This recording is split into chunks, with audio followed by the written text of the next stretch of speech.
So here we go, boys. The dev stream is going to come very soon, but before we see those, we have a dev blog for the new Hornets. So yeah, 3 new Hornets are confirmed now by Gaijin that it will come. We had a dev blog talking about the CF-18A, the good old CF-18, and the Royal Australian Air Force F-18s as well.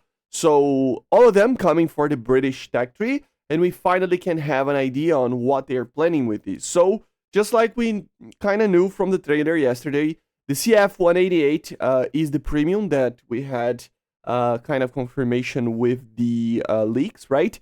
And it will be a rank, top rank, right? Like rank 8 for the British, and it will kind of be like an F-18A, just like a normal one, but with some modifications, okay? So it is actually pretty interesting because it is pretty much what the F-18C early, right, from the American Tech Tree is, but with the chassis or the fuselage of an F-18A. That's kind of the idea here. So it will use the AIM-7Ps, which is pretty good, AIM-9Ls, and then it would actually use the more modern air-to-ground capability. So it's not as capped as an early F-18A, right, with only the walleyes, right? So it will have, for example, the Mavericks, it will have the Nighthawk targeting pod, which is pretty interesting.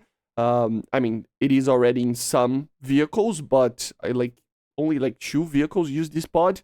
So it's a pod that it's not, like, it's new for the F-18.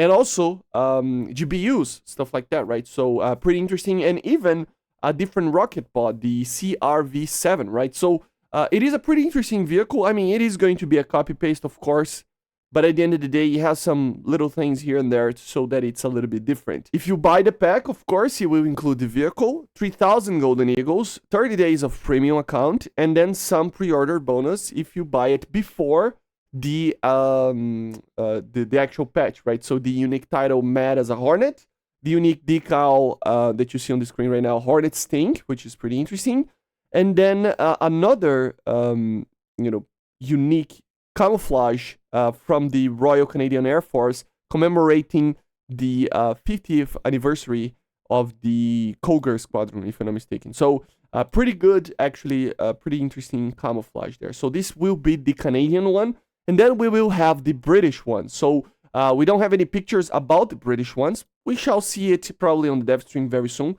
but they talk about how we will have an earlier model and a late model. So the earlier model will be between the Phantom FG1 and the Sea Harrier FA2. And with that, of course, it will be kind of the early model F-18. So very close to the American F-18A. I would assume this is at 12.3. They say it's going to be a different BR than the Canadian premium one. So I would assume that it's going to be a lower BR. It will have less air-to-ground capabilities. So only the AGM-62ER with data link as TV-guided bombs, apparently. And then conventional, high drag, stuff like that, but nothing else. And for the air-to-air, it will still use the AIM-9L, but for the Sparrows, it will use the AIM-7Ms, right? So very close to the normal F-18A that we have in the American Tech Tree. Also, we will have the later model, the late model of the Royal Australian Air Force F-18, and this will have the Hug 2 Plus upgrade. So this is going to be basically the modernized one. It will be an F-18A Plus, pretty much, right? So lightning pod, of course, JDAMs, laser guided stuff, of course, all sorts of stuff like that. But also the AIM-120C5, and I would assume they don't talk about, but of course the AIM-9M, right? So this will probably be the 14.0 F-18 for the British, okay? And it will come after the Sea Harrier. So pretty interesting. Guys, it is a copy-paste, unfortunately, of course, but yeah, at a certain point, we would need to have this.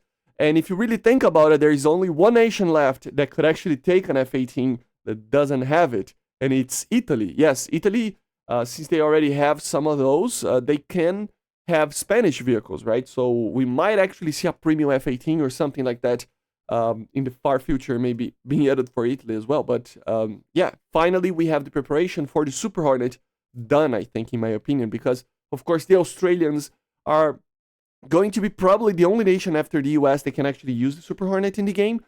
So you can imagine that when the Super Hornet comes, it will only come probably for the US and for the British And the cool part is that it would be an F model, so the B placed one, right? So yeah, let me know in the comments what you think about these F-18s. I think it's pretty cool. I know, guys, I know. It's not that interesting compared to other updates and stuff. Normally, this update in September is a little bit toned down, if I must say, in the terms of, you know, novelty stuff, like I told you guys before, right? But I still think there are gaps that need to be filled that this update is perfect in, right? So let's wait and see for the dev server, for the dev streams and everything. You keep an eye out, of course. I will be covering the dev streams and dev server very soon. So I see you guys on the next one. Let me know in the comments what you think about the F-18s. And bye, guys. See ya.